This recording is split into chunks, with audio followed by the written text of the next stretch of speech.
ऊपर वाले ने सब इच्छाएं पूरी कर दी। अब बस एक इच्छा और पूरी कर देता, मेरे अशोक की शादी किसी अच्छी लड़की से करवा देता। क्या माँ, अब फिर से वही सब लेकर बैठ गई? माँ जी बिल्कुल ठीक कह रही हैं जेठ जी। सारी उम्र अकेले कैसे काटेंगे आप? उम्र भर तो आप जिम्मेदारियों के तले दबे रहे, लेकिन अब वक्त आ गया कि आप शादी के बंधन में बंध जाएं। हाँ भैया, हम सबकी बात तो नहीं सुनते, आप अब कम से कम इसकी बात तो मान लीजिए। इसके लिए जेठानी ले आइए। अच्छा ठीक है, तुम लोग इतनी जिद करते हो तो ठीक है। ये सुनकर सभी बड़े खुश होते हैं और अब सभी अशोक के लिए लड़की देखने लगते हैं।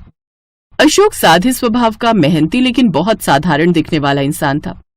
सही समय पर शादी नहीं हुई और इस उम्र में अब लड़की देखने लगे तो सब कुछ न कुछ तर्क दे देते। लड़का तो अच्छा है पर रंग दबा हुआ है और उम्र भी ठीक ठाक हो गई है। ऐसे करते करते उन्होंने कई रिश्ते देख लिए। फिर एक दिन एक रिश्ता आया अंजलि का, जो कि दिखने में काफी खूबसूरत, पढ़ी लिखी और मॉडर्न थी। सबको लगा ये रिश्ता तो शायद बन ही नहीं पाएगा, लेकिन कहते हैं ना, जोड़ियां ऊपर से बनकर आती हैं। ऐसा ही कुछ हुआ उनके साथ भी। अशोक के पास अच्छे खासे पैसे थे और अंजलि के पास खूबसूरती। दोनों एक दूसरे को झट से पसंद आ गए और दोनों की शादी हो गई। आजा बहू, ये कलश गिराकर अंदर आ। अंजलि गृह प्रवेश करके अंदर आ गई और फिर अगले दिन एक बड़ी सी ग्रैंड रिसेप्शन पार्टी। वाह भाई सुपर्णा जी, खूब दिल खोलकर खर्च किया है आपने पार्टी में। अरे तो मेरे इकलौते जेठ जी की शादी थी आंटी जी, कैसे ना करते, और पैसों की कोई कमी थोड़ी ना है उनके पास। ये बात तो तूने सही कही छोटी बहू। अच्छा तेरी जेठानी कहाँ रह गई, तैयार हुई कि नहीं? जी अभी देख कर आती हूँ। रैना अंदर अपनी जेठानी को लेने जाती है, जहाँ वो उस गाउन में बेहद ही खूबसूरत लग रही थी। वाह जेठानी जी, आज तो लगता है महफिल लूटने का इरादा है आपका। लूटने की आदत तो हमें पहले से ही है देवरानी जी। क्या मतलब? कुछ नहीं, चलिए चलते हैं। अब वो पार्टी वाली जगह पर चले जाते हैं, जहाँ 40 साल के सांवले रंग के अशोक के सामने उसकी 30 साल की गोरी पतली सुंदर पत्नी अंजलि बेहद ही खूबसूरत लग रही थी। सभी रिश्तेदार और मेहमान रैना से एक ही बात कहते हैं, वैसे जो भी कहो अशोक भाई साहब बड़े लकी हैं जो इस उम्र में भी उन्हें ऐसी बीवी मिली। क्या मतलब? अरे मतलब ये कि तेरे जेठ से सुंदर जेठानी है। सच में इस उम्र में भी क्या सुंदर बीवी मिली है। पूरी पार्टी में हर कोई बस रैना से एक ही बात कह रहा था कि जेठ से सुंदर जेठानी है। अपनी जेठानी की तारीफ सुनकर रैना को भी अच्छा लगता है। ऐसी सारी पार्टी अच्छे से निपट जाती है। फिर शादी के अगले दिन सुबह, बड़ी बहू उठ गई तू, जा अब जाकर मेरे लिए चाय पकौड़े ले आ। वो क्या है ना, शुगर की मरीज हूँ तो उठते ही भूख लग जाती है। क्या सुबह सुबह चाय पकौड़े? ठीक है अभी बनाकर लाती हूँ। अंजलि रसोई में जाती है और चाय पकौड़े बनाकर ले आती है। ये लीजिए माँ जी। अच्छा वैसे एक बात बताइए, आप तो शादी से पहले कह रही थी कि कोई काम नहीं करवाएंगी, फिर ये सब? अरे काम से मतलब नौकरी से था बहू। घर का काम तो घर की बहुएं ही करेंगी और हमारे घर में वैसे ऐश है, तुम्हें कमाने की कोई टेंशन नहीं है, बस खाना बनाओ, खाओ और खिलाओ। लेकिन माँ जी मुझे खाना बनाना नहीं आता, बस ये हल्का फुल्का चाय पकौड़े जितना काम कर लेती हूँ और कुछ नहीं। क्या? लेकिन तूने तो कहा था तुझे हाउसवाइफ बनना है, तो हाउसवाइफ तो ये सब करेगी ही ना। और तेरी माँ ने तो रिश्ता करते वक्त बड़े गर्व से बोला था कि तुझे बनाना आता है। हाँ तो क्या बनाना आता है वो पूछा था। मैं मैगी, चाय पकौड़े, अंडा बना लेती हूँ बस। अरे अमीर खानदान है आपका, आपको तो नौकर चाकर रखना शोभा देते हैं। कम से कम 3-4 नौकर चाकर तो होने ही चाहिए ना यहाँ। और सच कहूँ तो खाना बनाने वाला ससुराल तो मुझे पहले ही मिल रहा था, लेकिन वो तो मैंने रिजेक्ट कर दिया था। हाँ तो हमें भी कई ऐसी लड़कियां मिल रही थी जिन्हें खाना बनाना नहीं आता था, इसलिए हमने तो मना कर दिया, क्योंकि हमें तो खाना बनाने वाली बहू चाहिए थी। मेरी छोटी बहू रैना को देखो, सब काम कर लेती है, अच्छा खाना भी बनाना जानती है, तभी हमने इसे हाँ बोला था। और मुझे भी ऐसा ससुराल चाहिए था जहाँ खाना ना बनाना पड़े। अब आज मेरा पहला दिन है तो ना ज्यादा माथापच्ची मत करो मेरे साथ। अब मैं चाय पकौड़े बनाकर थक गई हूँ तो रूम में जा रही हूँ रेस्ट करने। ये कहकर अंजलि कमरे में चली गई। कमाल की बहू है, चाय पकौड़े बनाकर ही थक गई। कोई बात नहीं माँ जी, जेठानी जब भी नई नई आई है इस घर में, हो सकता है पहले कभी काम ना किया हो, धीरे धीरे सीख जाएंगी। हाँ उम्मीद तो यही है इससे। कुछ देर बाद, क्या यार मेरा पहला दिन है ससुराल में, ऐसा लग रहा है जैसे किसी को कोई एक्साइटमेंट ही नहीं है। तभी अशोक बाहर से वॉक करके आता है। अशोक जी आ गए आप? तुम उठ गए अंजलि, थोड़ी देर आराम कर लेती। अशोक जी, वो मैं सोच रही थी क्यों ना हम दोनों आज कहीं बाहर घूमने चलते हैं। हाँ, आइडिया अच्छा है। ऐसा करो, जल्दी से तैयार हो जाओ। यस, अब तो हम बाहर जाएंगे। मैं सोशल मीडिया पर फोटोज डालूंगी। अरे किस सोच में डूब गई? तैयार हो जाओ। मैं तब तक माँ को भी बोल कर आता हूँ और विशाल और रैना को भी बोल देता हूँ तैयार होने के लिए। सब लोग और माँ जी भी? लेकिन क्यों? ये मेरा पति तो मादा लाडला निकला। बताओ, पूरी पलटन को लेकर जाना है इन्होंने बाहर। अब वो सब एक साथ ब्रेकफास्ट के लिए बाहर चले जाते हैं। ऐसे ही समय बीता। अशोक और अंजलि को जहाँ भी जाना होता तो अशोक अपनी माँ को भी साथ ले जाता। फिर एक रोज, हद है माँ, ये कैसे घर में शादी कर दी आपने? मेरा पति अपनी माँ का पल्लू छोड़ने को तैयार नहीं। जब देखो कहीं भी जानो तो उन्हें साथ लेकर चल पड़ते हैं। अब इस पर मैं क्या बोलूं? तेरा पति है, तू जाने, लेकिन धीरे धीरे तुझे उसे अलग करना होगा। अब एकदम से तो वो तेरी नहीं सुनेगा ना। हाँ वो तो है। अच्छा ठीक है माँ, मैं फोन रखती हूँ। जेठानी अंदर माँ से फोन पर बातें कर रही होती है तो वहीं देवरानी रसोई के काम करने में लगी हुई थी। मुझे तो लगा था देर आए दुरुस्त आए। बड़े बेटे की शादी देर से हुई है तो अच्छी बहू आएगी, लेकिन ये तो मैडम। खैर, अंजलि बहू यहाँ आओ। जी माँ जी।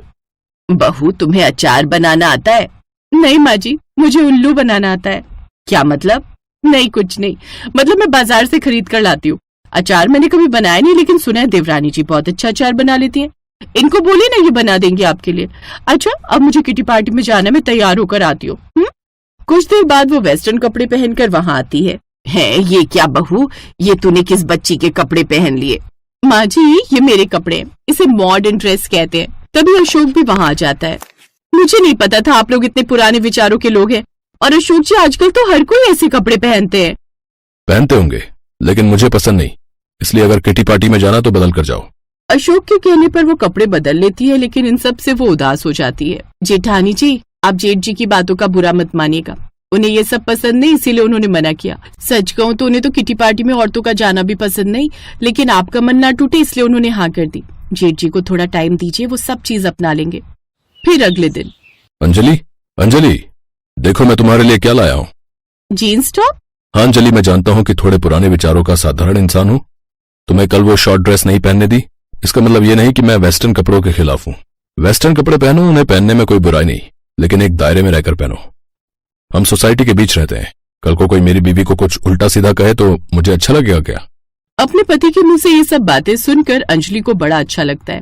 धीरे धीरे उसके मन में भी अशोक के लिए प्यार पनपने लगता है और अब दोनों एक दूसरे के रंग में ढलकर और एक दूसरे की जरूरतों का ख्याल रखकर ही हर काम करते।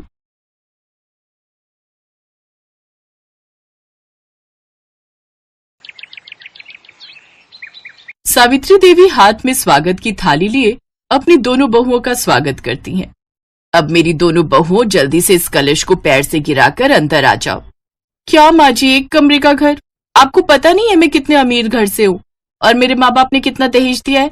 अब मैं ये सारा सामान कहाँ रखूंगी? क्या फर्क पड़ता है देवरानी जी, ससुराल चाहे एक कमरे का हो या 4 कमरों का, रहना तो हम सबको एक साथ मिलकर ही है ना। ओफ, इन गरीब लोगों को कैसे समझ आएगा जिन्होंने पूरी जिंदगी एक कमरे में ही बिता दी हो। खैर रोहन, तुम बेड को कहीं एडजस्ट कर दो, बाकी सब सामान मेरे घर लौटा दो। जब हम बड़ा घर ले लेंगे तब उस सामान को ले लेंगे। सावित्री की छोटी बहू अंकिता उस बेड को एक जगह रखवा लेती है, फिर आराम से उस बेड पर अपने पति के साथ लेट जाती है। तो वहीं दूसरी ओर बड़ी बहू रेखा अपने पति और सास के साथ जमीन पर चटाई बिछाकर लेट जाती है।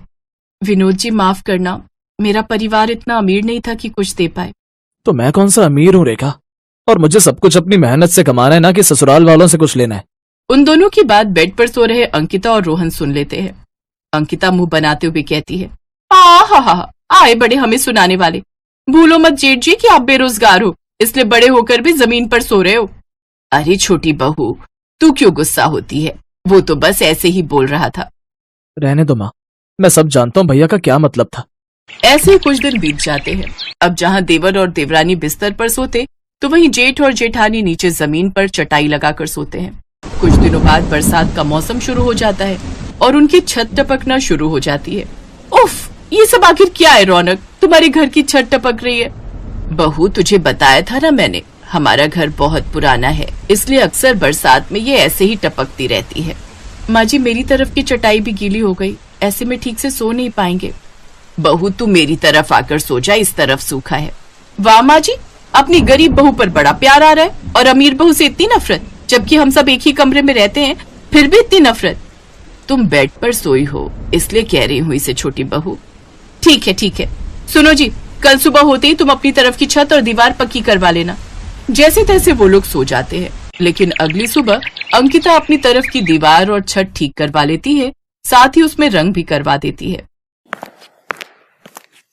छोटी बहू, अगर तू काम करवा ही रही थी तो पूरी छत की मरम्मत करवा लेती। पैसे कोई पेड़ पर नहीं उगते। मेरा पति सारा दिन मेहनत करे और मैं उनके पैसे तुम लोगों पर बहा दूं। रहने दीजिए माँ जी, आप इसे कुछ मत बोला करो। देवरानी जी की बातों से साफ साफ पता चलता है कि इसे हम गरीबों से सख्त नफरत है। अगले दिन फिर से बारिश शुरू हो गई और रात में अंकिता तो आराम से बिस्तर पर सोई, लेकिन गरीब जेठानी की तरफ छत टपकने की वजह से वो ठीक से सो नहीं पाई। सुनिए जी, छत टपकने के कारण ज्यादा पानी हमारी तरफ आ रहा है, ऐसे तो हम सो नहीं पाएंगे। तुम चिंता मत करो, मैं कल कोई जुगाड़ करता हूँ। अगली सुबह अंकिता अपनी गरीब जेठानी का मजाक उड़ाती है। गरीब जेठानी जी, लगता है आप ज्यादा ही दुखी हैं। आंखें कैसी लाल हो रखी हैं?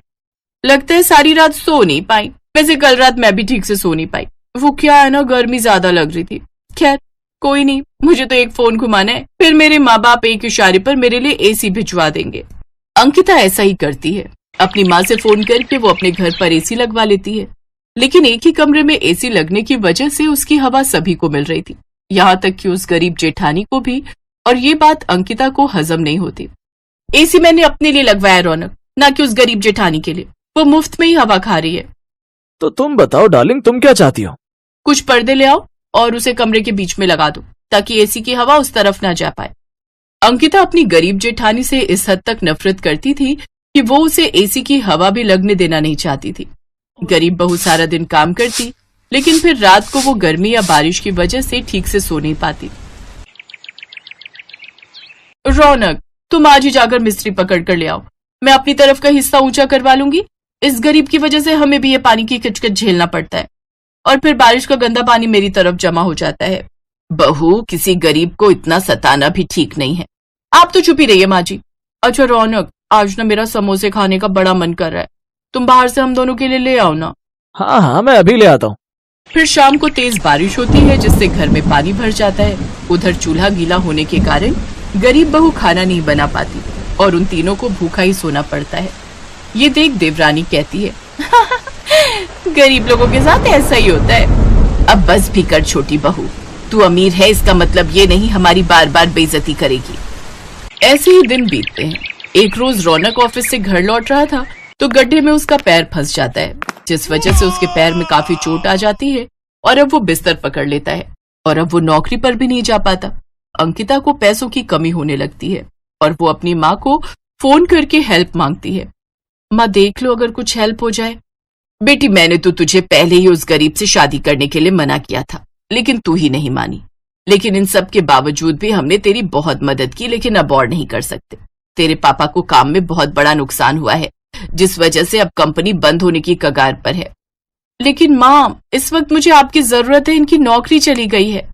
माफ करना बेटी, लेकिन मैं तुम्हारी अब और हेल्प नहीं कर सकती। इतना कहकर अंकिता की माँ फोन रख देती है। तभी अंकिता का जेठ अशोक खुशी खुशी घर आता है। रेखा, माँ, बहुत बड़ी खुशखबरी है, मुझे एक अच्छी जगह नौकरी मिल गई है और तनख्वाह भी डबल है। अरे वाह, ये तो बहुत ही अच्छी बात है। जीते रहो बेटा, अब हमें किसी के आगे नहीं झुकना पड़ेगा और ना किसी की बातें सुननी पड़ेंगी। ये सुनकर अंकिता को अपनी गलती का एहसास होता है और वो उन सब से माफी मांगती है। मुझे माफ कर दीजिए, मैंने अपनी अमीरी के घमंड में आकर ना जाने आप लोगों को क्या क्या कहा, लेकिन अब मुझे मेरी गलती का एहसास हो गया है। कोई बात नहीं देवरानी जी, एक घर में 4 बर्तन रहेंगे तो खटकेंगे ही। तुम्हें अपनी गलती का एहसास हो गया, यही काफी है। और वैसे भी हम सब एक घर एक कमरे में रहते हैं, तो हमारे बीच कितनी भी दूरियां आए, लेकिन मुसीबत की घड़ी में हमारा सब परिवार एक ही है। और अपने काम नहीं आएंगे तो कौन आएगा। इस तरह पूरा परिवार एक हो जाता है और सारी मुसीबतों का सामना एक साथ करते हैं।